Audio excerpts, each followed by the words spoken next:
So I'm making an updated video regarding Jungkook's Golden Exhibition Controversy and my thoughts about it because my thoughts on the entire issue have changed a lot in the past few days after reading multiple opinions and perspectives, and I thought that I could make a new and better video that encapsulated those thoughts in a much more better and organized way so that people and especially the BTS fans can have a better perspective to look at the situation and form any sort of opinions regarding the situation. So basically, if you're unaware about the ongoing controversy, so Jungkook's Golden Exhibition is being held here in India in Mumbai, and the official day of starting when the exhibition would be open to the general public was 12th December. But there was also a promotional event that was held in the evening of 11th of December, like a day before the official opening of the exhibition, where a bunch of influencers and creators were invited for the purpose of promoting the event.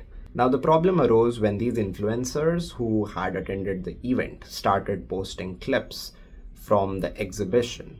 A lot of the BTS fans pointed out that many of these influencers had no idea about who BTS was, and they were just there in the exhibition without any sort of knowledge about BTS or K-pop, and they were getting free stuff and merchandise. And that is why fans started calling out certain influencers who they thought were pretending to be BTS fans just because they attended Jungkook's Golden Exhibition, but in reality they had no connection with BTS or K-pop whatsoever. Now, this issue has a lot of layers. First of all, a lot of people said that there wasn't a requirement to invite influencers or any requirement of promoting the event since BTS already has a very huge fan base. Like, India is one of the top fan bases of BTS, and Jungkook, being one of the most popular members of BTS, in itself would have been able to pull a huge crowd. So there wasn't any requirement for promotion or marketing or inviting such influencers who had no idea about what they were doing at the event or anything about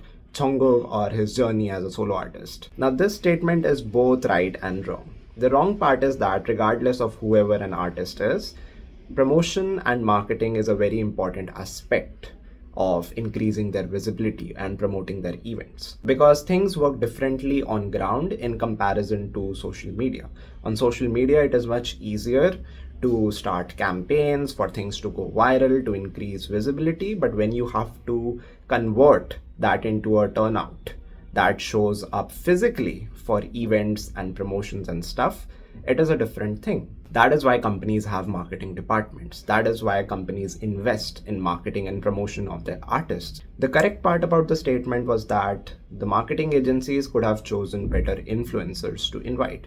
First of all, it is not a bad thing to invite influencers who might not be related to K-pop or Korean culture, because them attending the event and posting about it can help promote the event to non-fans, fans who are not originally related with Korean culture or K-pop or BTS. So new people will get to know about the event. But from a responsibility point of view, it is also important for influencers to do some research before going to an event.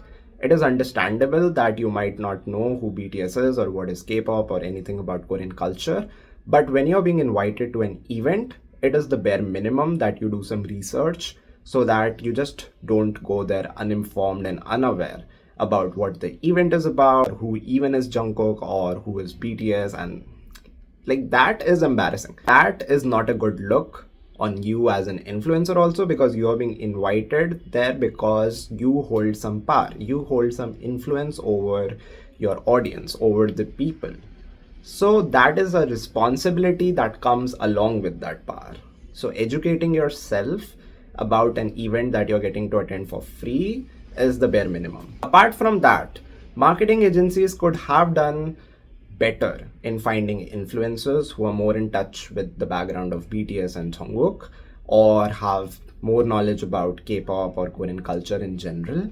And this is definitely the fault of the marketing agency who hired the influencers, or HYBE India, whoever is responsible for the entire thing, because there definitely are a lot of influencers out there with a background in K-pop or specific connection to BTS. It's just that you have to put in the effort to actually find them, which a lot of time these marketing agencies are not ready to do. They are not ready to put in the hard work. How they usually find influencers, that I can tell you from my personal experience, is that they usually try to find people who have like K-pop or Korean culture in their bio, and if they have a decent number of followers, like the range in which they're looking for, they'll usually approach that influencer and ask them to promote an event or product.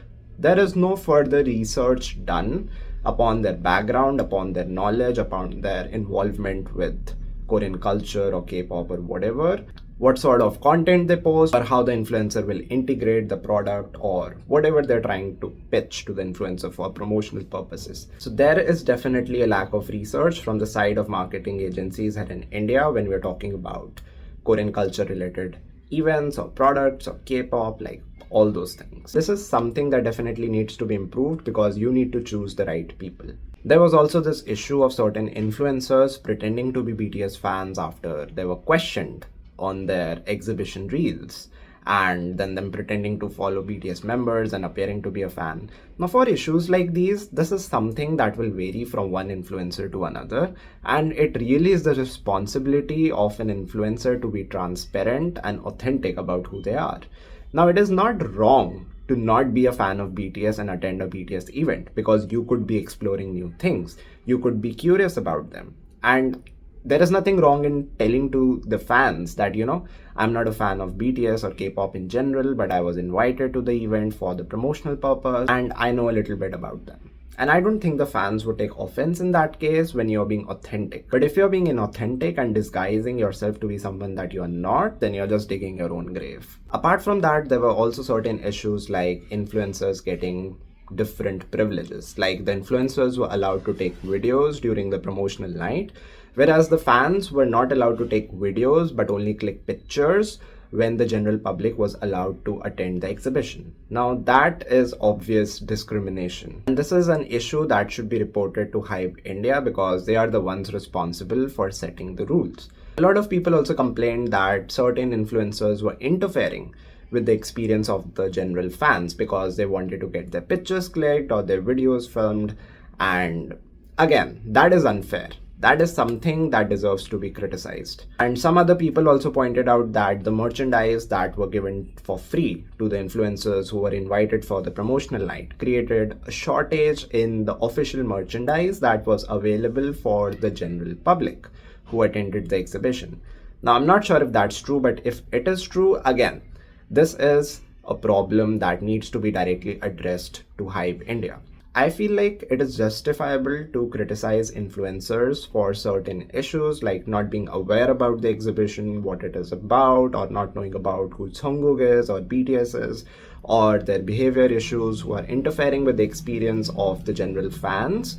That is justifiable. But apart from that, for the things that are controlled by the company, that the company HYBE India or Book My Show is directly responsible for, all those complaints and criticisms should be directed towards the company instead of blaming the influencers or content creators for that. Because one way of looking at the situation is that influencers and content creators who were invited there for free were doing their job, like promoting the event, posting about it was their literal job. But there are certain aspects regarding the way they did their job that can be criticized. And I feel like for the long run, it is much better for the BTS fans to direct these issues and complaints to HYBE India directly, because remember, this is their very first event in India. This is their very first official event. They're still in a phase of analyzing a lot of things from a marketing point of view, as in how much people are turning up, what is the reaction of the general public, and what people like, what people dislike. When you clearly state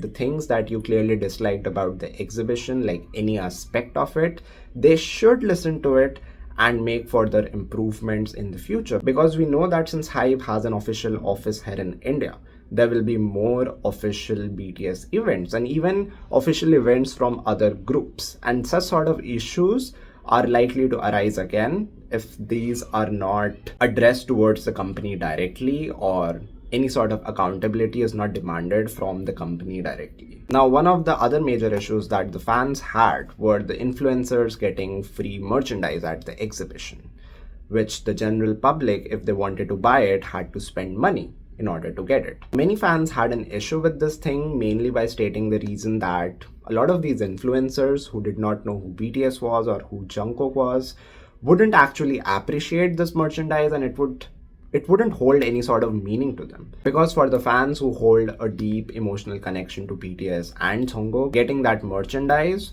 would mean a lot more to them. It would hold a lot more emotional value. So from one perspective, there is this thing of influencers getting free PR packages or getting access to events for free or getting free stuff, because that is a part of their deal. That is how influencers are generally paid. But I also understand the perspective of fans, where fans can feel that this is unfair and unjust towards them, like giving merchandise to people who wouldn't actually care about it. But in my opinion, I do feel that the BTS fans should have got some special privileges or benefits for attending the exhibition, because it is one thing to organize an exhibition, but considering that BTS has one of the biggest fan bases in India, and it's not just only about BTS, but for a lot of other groups that come under HYBE. India has been recognized as one of the biggest fan bases for K-pop in general. I feel like the company should take more initiatives to make the fans feel more appreciative for all the efforts that they've put in over the years to support their favorite groups. For example, the company could have organized some special fan events or announced some fan benefits for the people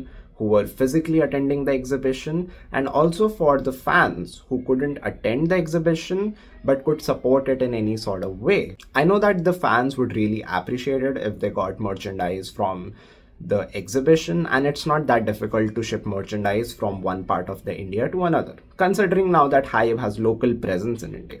I feel like for a company like HYBE, it becomes very important to show support and gratitude towards their existing fan base. Like for example, if you're talking about the armies in India, the BTS fans are one of the biggest K-pop fandoms in India. I feel like even though we know that HYBE has established a subsidiary in India because they're scouting for local talent and they also want to reach the general Indian public, it becomes important for a company like HYBE to honor their existing fan base, for them to make the existing fan base feel appreciated, because BTS and BTS fans in India is a very big reason that HYBE took this decision to come to India and establish a subsidiary. The kind of visibility that the Indian armies have given to HYBE and BTS as a group needs to be appreciated. The Indian armies, who have been supporting BTS for all these years in different forms, be it streaming, voting, buying merchandise, going to concerts,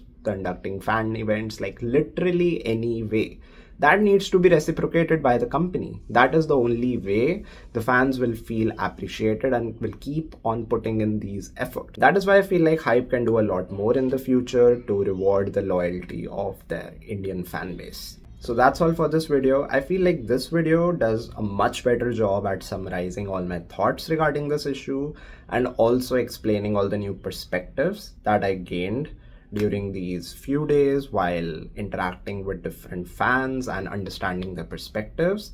And I would be interested to know how you feel regarding the situation, and if you have any other comments, you can comment them below.